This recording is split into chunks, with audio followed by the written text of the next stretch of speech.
Hello. So we started our overview of unit economics and cohorts, and we made a quick overview of key metrics in the last lesson. And now we are deep diving into more details. So let's start with the basic concept. How it works. Basically, our product could be described as a black box. So on this black box, we have users on the entrance, and we have some revenue. In good cases, in our exit. So we have user acquisition and we have revenue. On one side, user acquisition, on another side, revenue. And basically, the two first metrics are CPA, cost per acquisition, and RPU, average revenue per user. So from the main idea of unit economics is that we are going from total numbers, from total users, like from total marketing spend, from total revenue. We are going down to one particular unit. In that case, one particular user or one particular client. So we have our total marketing expenses, but we want to understand our average cost per acquiring one user. Or we have our total revenue and we want to understand average revenue per one user. So let's solve super simple example in the beginning. For example, we have a product and we have some data on it. We have 10,000 users. We spent $40,000 on marketing and we got $70,000 in revenue. We need to calculate basic metrics like CPA, RPU. So the solution is very simple. We just divide all our total numbers, total revenue and total marketing on the number of users, and we get the CPA and RPU. If we divide 40,000 by 10,000, we get $4 per one user. It's our CPA. And if we divide 70,000 by 10,000 users, we get $7. It's our RPU. So basically, in that case, we can say that unit economics is positive. So because revenue per user is higher than acquisition cost per user. That's basically it. So unit economics, usually it's very simple. It's like a math in the 5th grade. So we calculate acquisition cost and we calculate the revenues. And if revenues are higher than acquisition cost, then we can tell that that unit economics is positive. If not, then we can tell that unit economics is negative. One important thing to know, I will say it now and probably repeat later, that in that particular thing, we consider that cost of goods sold is 0. What does it mean? That doesn't mean that our product has no intrinsic costs of the product itself. That's true for most of the digital products, and that's true for the products when the unit economics starts. So like pure digital products, they do not have any intrinsic cost of the goods.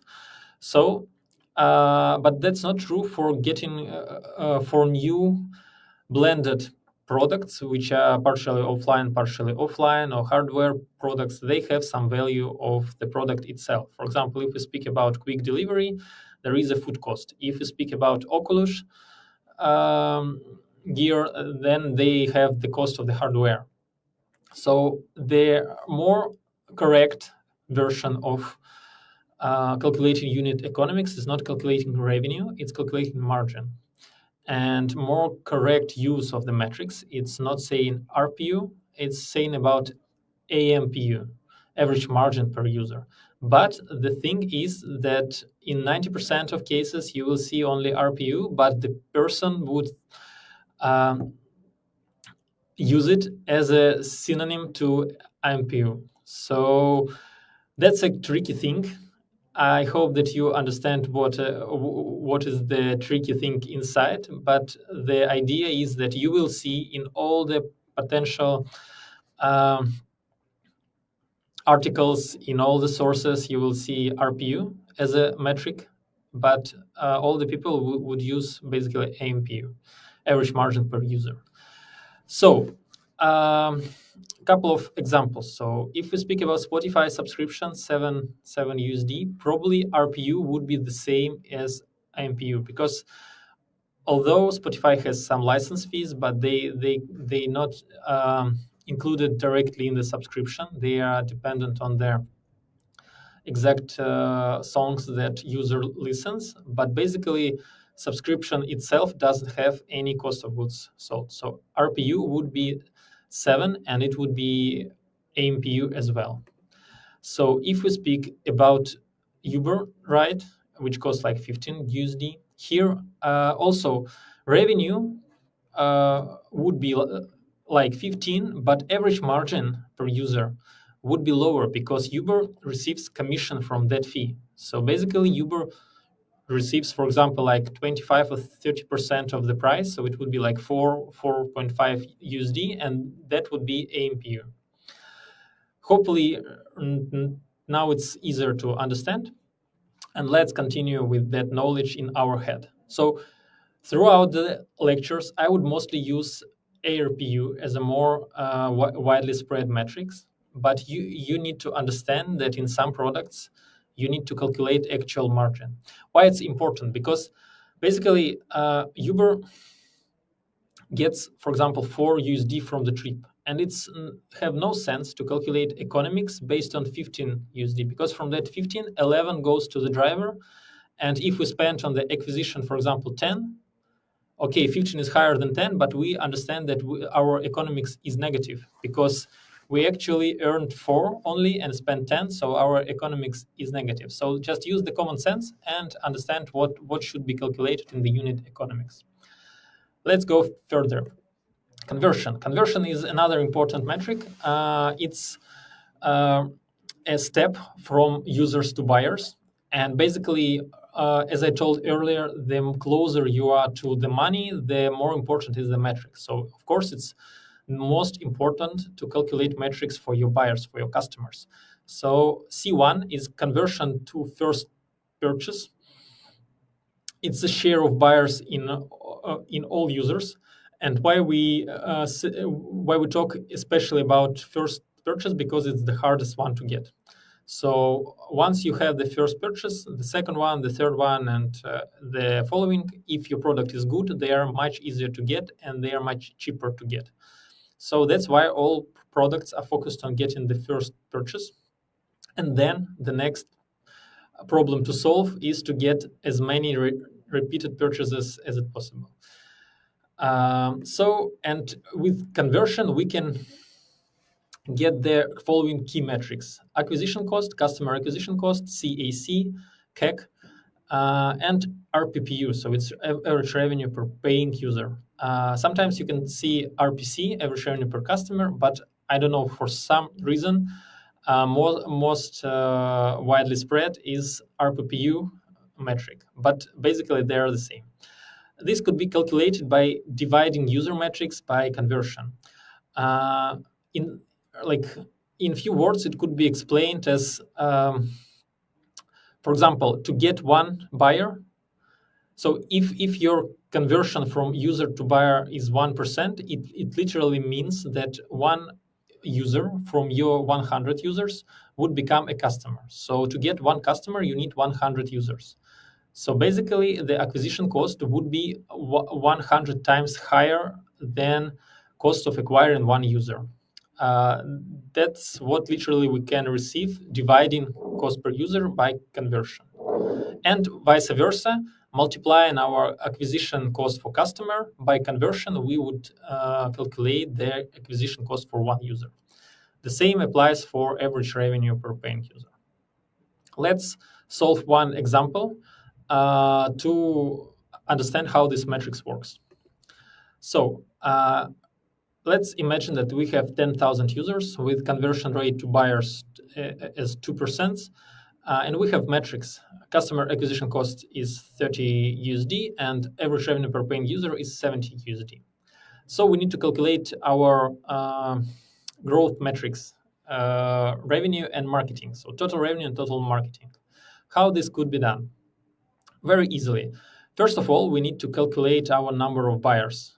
The easiest way to do this is to multiply users by conversion. So if we have 10,000 users and 2% conversion rate, then 10,000 multiplied by 2% would be 200 paying users, 200 buyers. And with that number in mind, with the number of buyers and with the metrics for buyers, we can calculate our total revenue. So if we know that CAC, customer acquisition cost, is 30 USD, so every buyer to acquire costs us 30 bucks, and we have 200 buyers. So basically, 200 multiplied by 30 would be 600,000. No, 200 by 30. Sorry for that. It would be 6,000 bucks. Yes.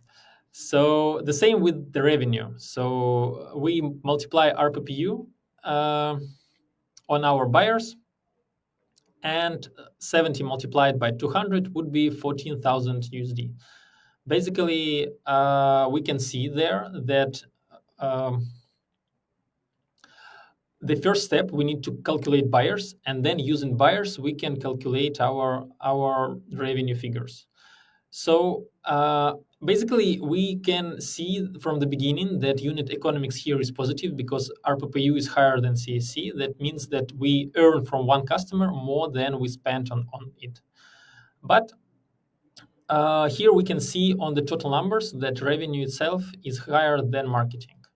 So we just confirm by this calculation that the initial suggestion that unit economics is positive. So from there, we can make the conclusion. If unit economics is positive, then usually the global financial results are also positive. So company with positive unit economics would be profitable, usually, at least on the scale. Sometimes there could be positive unit economics, but company would not be profitable in the beginning. That's the usual case for good companies, for good startups. But vice versa is also correct. So if the unit economics is negative, then there is no possibility that a company would be profitable, because on each user we lose money. So on all users we multiply our losses. That's the main usage of the unit economics. Alternative way how we could calculate this, we could calculate metrics for users. So if we don't want to calculate number of buyers, we could calculate CPA and ARPU, our metrics for users. So we just multiply metrics for buyers by conversion, as I told you earlier. So if one buyer costs us 30 bucks and there is 2% conversion, it means that to get one buyer, we need to acquire 50 users. So basically, 50 users cost us 30 bucks. It means that each user costs us 60 cents. The same with the revenue, and then we multiply our user metrics by number of users, and we get the same results with marketing and revenue. So that's it for now.